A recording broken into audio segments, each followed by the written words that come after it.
Puri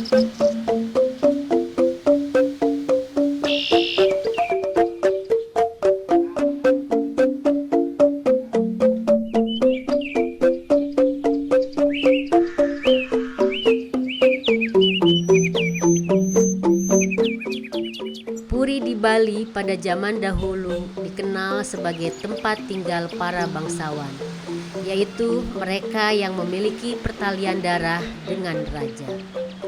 Ada banyak puri di Bali yang merupakan bagian dari sejarah peradaban Bali. Salah satunya adalah Puri Kauhan Ubud, Gianyar, Bali.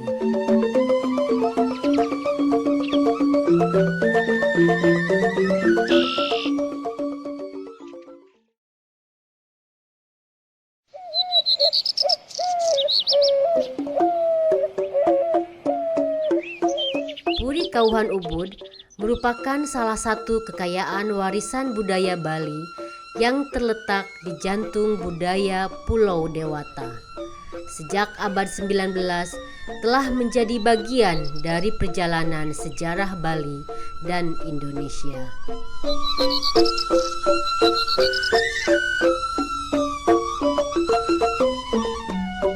Leluhur keluarga Puri Kauhan Ubud berasal dari Kelungkung yang bernama Cokode Gede Oka Gelgel. Beliau merupakan anak dari Dewa Agung Panji sekaligus keponakan kandung dari Raja Kelungkung, Dewa Agung Sakti. Kehidupan sosial yang terjadi di Bali dikenal harmonis. Masyarakat hidup dengan menjunjung nilai adat dan budaya. Keberadaan Puri Kauhan Ubud ini menjadi bagian dalam upaya melestarikan adat dan kebudayaan Bali dalam menangkal pengaruh buruk yang datang.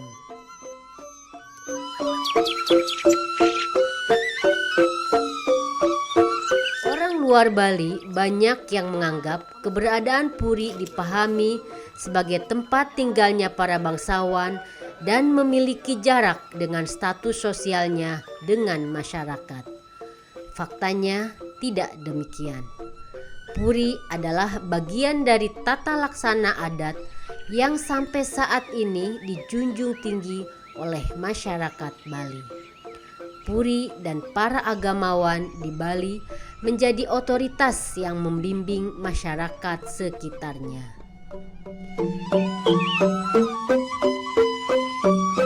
Dalam masyarakat itu dimanapun kita berada ya, termasuk di Bali itu mungkin ada semacam strata ya. Nah, strata itu sebenarnya dibentuk oleh masyarakat itu sendiri.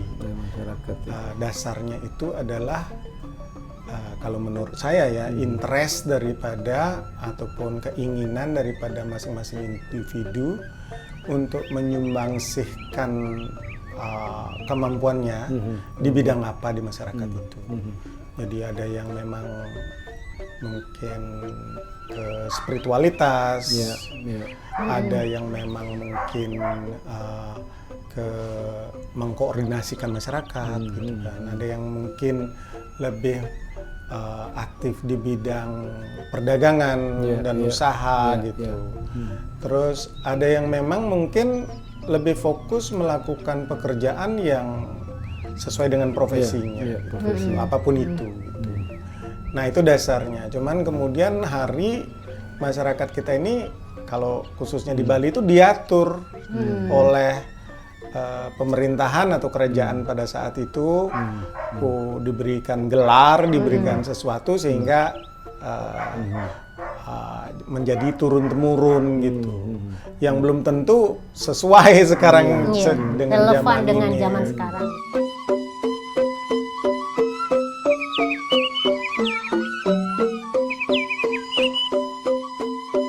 Sistem yang dikenal sebagai kasta yang ada di masyarakat Bali awalnya bertujuan untuk membagi masyarakat berdasarkan fungsi dan peran masing-masing. Ada fungsi spiritual, pemerintahan, dan fungsi-fungsi lain. Semua itu dimaksudkan agar sistem sosial berjalan dengan baik sesuai dengan passion dan kemampuan yang dimiliki oleh setiap kelompok masyarakat itu sendiri. Sistem ini bukan untuk membagi masyarakat berdasarkan kelas sosial, tapi berdasarkan sumbangsih bagi masyarakatnya.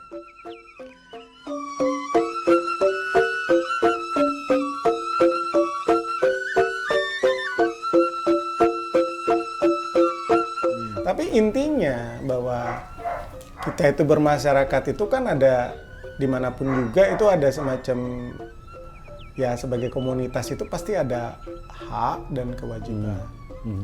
Nah, masyarakat individu apapun juga itu pasti mempunyai hak-haknya sebagai individu, tapi juga mempunyai kewajibannya. Nah, semakin banyak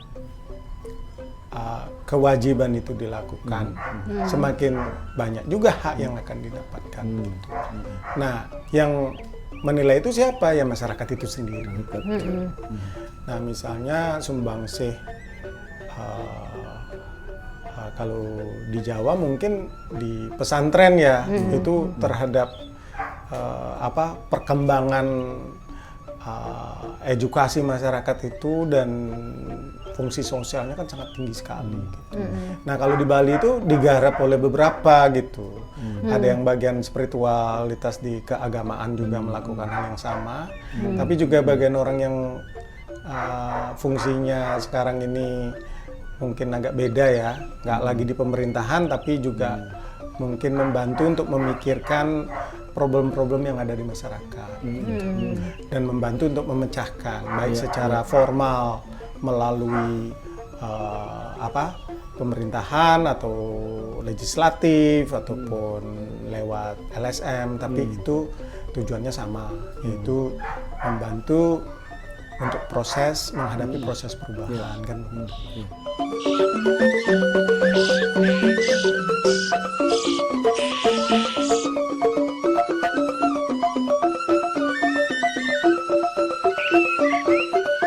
Masyarakat Bali mengenal 4 tingkat kehidupan. Masing-masing tingkat menunjukkan proses yang dilalui oleh setiap warga Bali sesuai dengan ajaran adat dan kebudayaannya. Dalam setiap proses itu ada pembelajaran tentang hidup dan kesadaran sosial.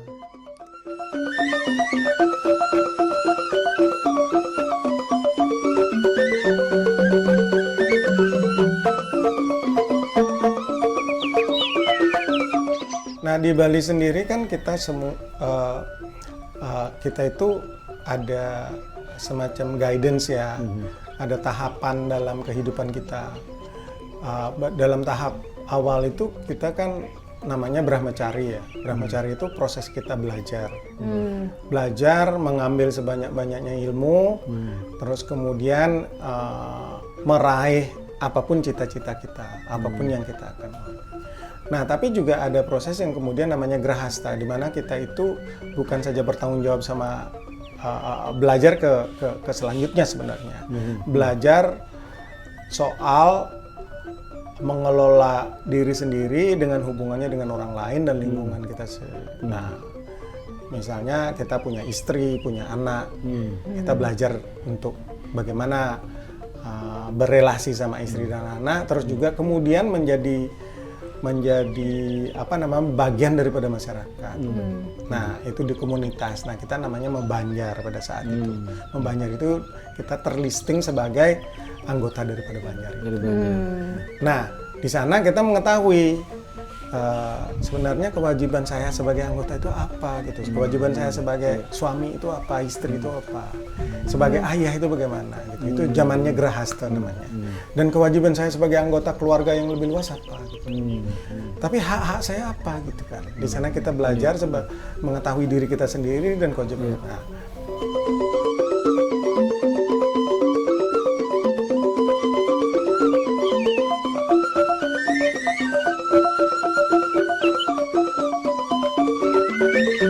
Kauhan Ubud memiliki tugas mulia untuk membimbing masyarakat. tugas yang telah mereka warisi secara turun-temurun dari para leluhur.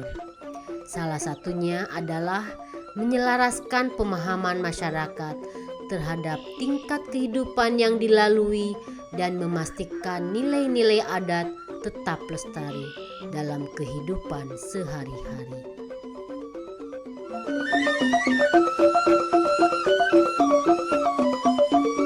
Kemudian kalau kita udah menginjak umur tertentu, kita namanya wanaprasta, dan kemudian biksuka. Biksuka itu mengasingkan diri. Nah, dalam proses grahasta ini, nah kita itu tahu kita punya kewajiban untuk ikut dalam masyarakat, untuk membantu memecahkan masalah-masalah ini yang ada di masyarakat, apapun itu. Nah, setiap keberhasilan akan ada perubahan, setiap perubahan akan ada dampaknya yang kurang baik dan ada dampaknya yang baik. Dan itu kita bantu masyarakat untuk menyumbangkan waktu kita yang dulunya kita pakai untuk ya macam-macam lah ya, untuk belajar, untuk apa ya, untuk menjadi diri kita sendiri. Kemudian kita saatnya kalau sudah mengambil itu dari masyarakat, ya kita harus mengembalikan kembali ke masyarakat. Ya. Prinsipnya demikian. Dan itu saya rasa bukan di Bali aja ya, tapi di mana-mana juga sama.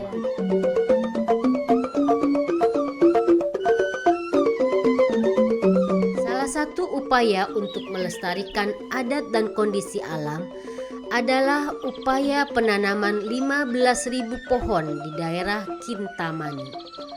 Hubungan penanaman pohon itu menunjukkan adanya ikatan emosional antara Ubud dengan Kintamani, bukan sekedar hubungan kewilayahan. Selama berabad-abad, warga Kintamani dan warga di wilayah selatan seperti Ubud menjalin hubungan timbal balik yang mereka wujudkan dengan saling membantu dalam merawat alam sekitarnya.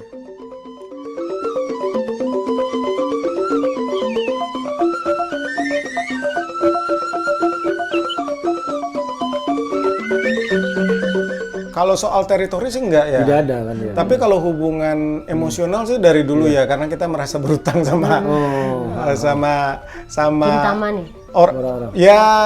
Ya danau ini penting ya, air itu penting ya. Jadi kita karena itu menghidupi kita semua kan. Secara tradisi tiap hari pun kita sekarang masih pakai air gitu. Dan mereka lah yang menjaga itu kan. Jadi sebenarnya sih rasa ya ikut membantulah karena mereka sudah berabad-abad menjaga danau itu dan gunung itu supaya tetap ada airnya. Terus kemudian kita yang di selatan ini yang menikmati sebenarnya mungkin lebih banyak menikmati daripada mereka ya. Karena kita bisa bercocok tanam, terus kemudian bisa sekarang mungkin di rumah mandi gitu karena air dari sana kan gitu minumnya itu. Jadi kita tahu dirilah gitu. Karena kalau kita nggak tahu diri ya kita nggak menghargai apa yang kita pemberian dari sana gitu.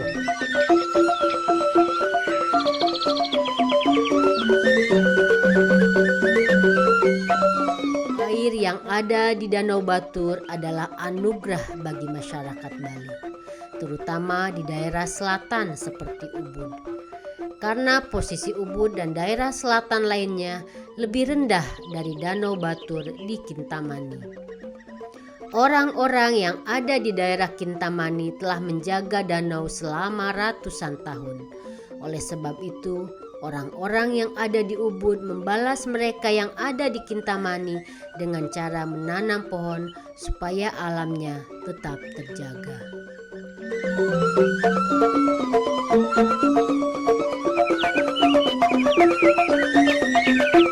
Sebenarnya ini dari dulu kan. Dari dulu itu kita orang-orang tua kita dulu itu kalau ada orang-orang dari daerah Batur itu, daerah danau itu, mereka kan nggak bisa nanam padi karena ya gimana ya? Karena danau kontur tanahnya dan juga danaunya ya ada di bawah mereka gitu. Jadi kan nggak mungkin bawa air naik. Atas, Kalau kita yang di selatan kan airnya turun berupa mata air, berupa sungai dan kita menikmati air danau itu. Nah orang tua-tua kami itu zaman dulu memberikan pesan ke kami kalau ada orang-orang Batur itu yang Dari dari atas utara lah itu, istilahnya, yang bawa kacang-kacangan itu. Di Danau Batur itu ada pura besar bernama Pura Ulun Danu Batur. Pura tersebut dibangun untuk memuja Dewa Wisnu dan Dewi Danu. Selama ini kebanyakan orang dari luar Bali hanya tahu perihal pura di tengah gunung itu adalah Pura Bedegul yang ada di Danau Baratan. Padahal di Kintamani juga ada sebuah pura di pinggir danau. Filosofi pura di pinggir mata air adalah lambang keharmonisan antara masyarakat Bali dengan alam, khususnya air. Air merupakan awal kehidupan dan akhir dari kehidupan di bumi bagi masyarakat Hindu Bali. Seluruh upacara dalam masyarakat Hindu Bali tidak lengkap tanpa adanya air atau yang biasa disebut tirta. Sebenarnya pura di tengah air, sungai, ataupun mata air, itu tuh untuk mengingatkan kita untuk menghormati air. Menghormati air itu, Mas. Ya. Di sana itu dulu salah satu ada mata air yang besar sekali ya, dari belerang itu juga. Yang Ya. air panas ya. Air panas. ya. Ya, karena jadi setiap ada mata air, setiap ada hal yang demikian, kita itu mengingatkan ke anak-anak, ke semuanya dengan cara menghargai itu. Caranya menghargai dengan kalau besar itu membuat puranya di sana, bahwa itu karunia Tuhan yang kita harus hormati dan kita harus sucikan dan kita harus pelihara dengan baik. Nah, cara kami itulah dengan begitulah, karena nggak semua dari kita bisa baca dulu, ya bisa baca lontar. Jadi caranya itu dengan visualisasi, memvisualisasinya bahwa ini karunia Tuhan dan kita harus hormati semua. Jadi ya di setiap danau mungkin ada ya, di setiap mata air ada. Jadi di laut pun ada gitu. Jadi misalnya mungkin teman-teman di Indonesia banyak yang kenal Tanah Lot ya. Tanah Lot ya. Nah, Tanah Lot itu cuma salah satu. Di sana juga ada keluar mata air juga dari sana. Oh, di Tanah Lot. Iya, benar. Kan belum pernah kalau sampai ke Iya, nyebrang di bawahnya itu ada ular-ular itu air tawar keluarnya. Karena di situ dibangun pura itu ya. Iya, makanya untuk mengingatkan. kita memperingatkan bahwa ini penting, air ini penting. Jadi mesti kita hormatilah, karena ini karunia Tuhan, jadi kita harus menghormati air.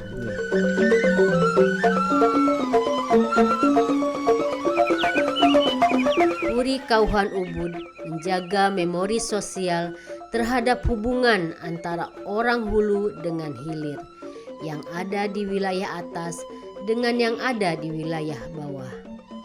Puri Kauhan Ubud dalam konteks masyarakat Ubud berfungsi untuk menahan serbuan paham komersil dan alienasi, untuk menjaga wajah Bali yang asli sesuai tuntutan agama dan adat itu tidak tercemar.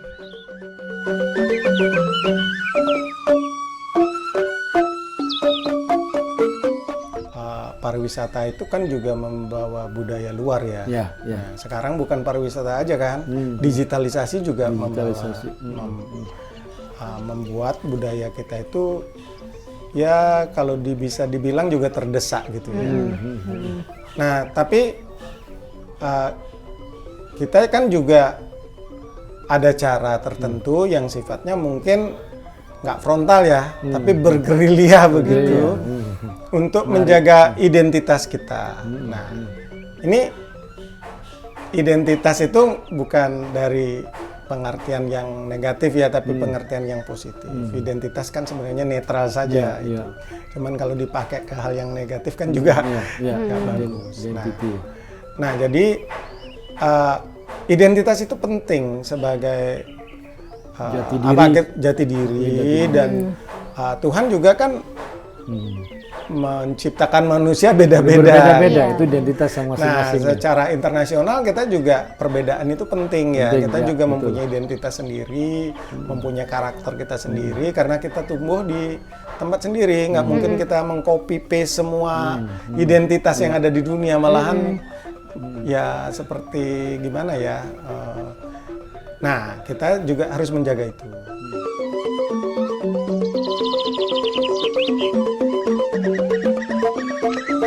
Identitas kebudayaan menjadi sangat penting untuk membedakan satu kelompok masyarakat dengan kelompok lainnya.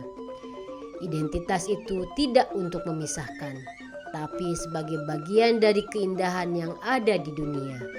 Identitas kebudayaan yang dimiliki oleh masyarakat Bali juga merupakan bagian dari kekayaan budaya Indonesia. Kekayaan itulah yang harus dijaga sungguh-sungguh. Nah, apa yang kita lakukan yang pertama, ini setiap keberhasilan ya, kita percaya di Bali, setiap tindakan kita yang berhasil akan berdampak ke sesuatu yang juga mungkin akan kurang berhasil. Zaman dulu, zaman saya sekolah, kelas 1 SD itu banyak yang nggak naik kelas karena nggak bisa berbahasa Indonesia. Gitu. Karena dia nggak ngerti kan, karena di rumahnya bahasa Bali semua. Bahasa Bali terus ya. Nah sekarang terbalik, mereka anak-anak itu nggak bisa berbahasa Bali. Jadi dia bisanya bahasa Indonesia dulu, baru bisa bahasa Bali gitu. Nah di mana-mana di dunia ini banyak bahasa yang punah, bahasa daerah. Padahal bahasa daerah itu juga penting ya untuk memperkaya khasanah bahasa yang lainnya ya. Kalau nggak ada pembendaharaan kata di salah bahasa Indonesia misalnya, bisa aja diambil dari bahasa Jawa ataupun bahasa apa ya, bahasa Bali, bahasa Belanda, apa Sunda gitu.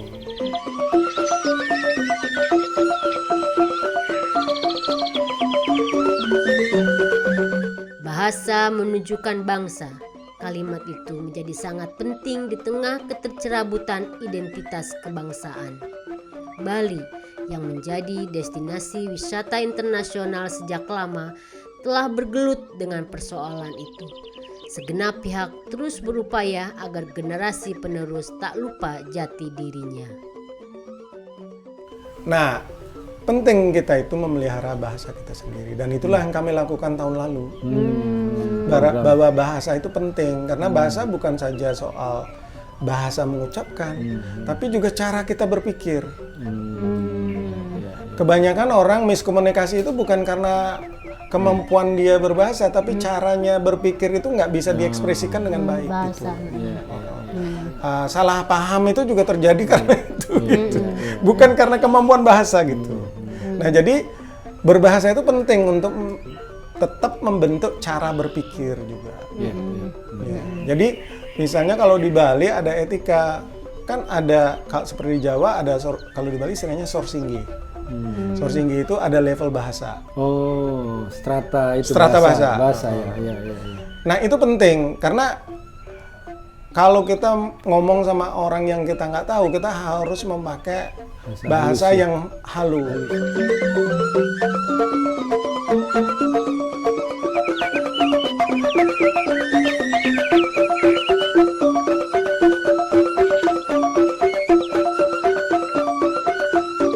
Kegigihan masyarakat Bali, khususnya Puri Kauhan Ubud, sebagai salah satu elemen yang menjaga lestarinya adat dan budaya Bali, khususnya dalam hal bahasa. Mereka ingin memastikan generasi penerus memahami jati dirinya sebagai orang Bali yang kaya dengan budaya luhurnya.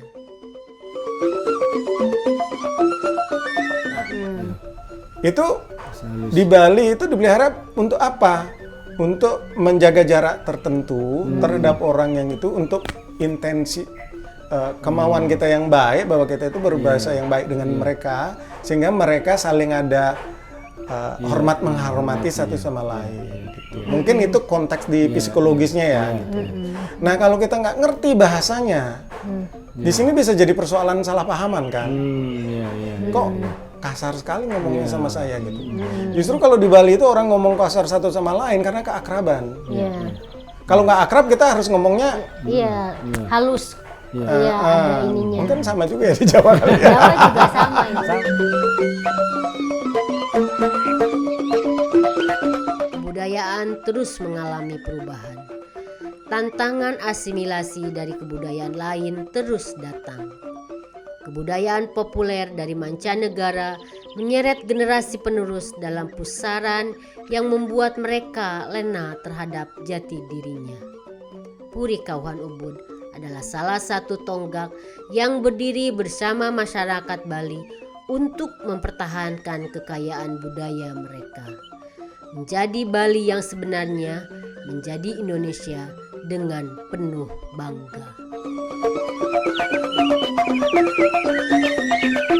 Oke, Bung, terima kasih untuk waktunya, ngobrolnya. Terima ya. kasih untuk mampir ya. Iya. Jangan bosan-bosan. Iya. Ya. Nanti kita kapan-kapan ketemu lagi kalau Baik, ke Bali mampir baik. ke sini. Terima kasih.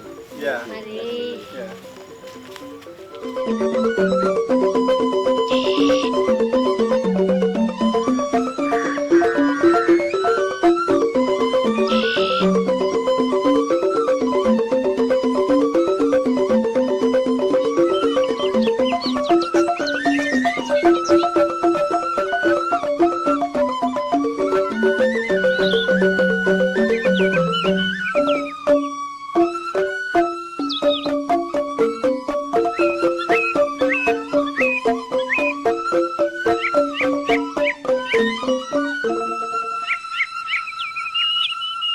Thank you.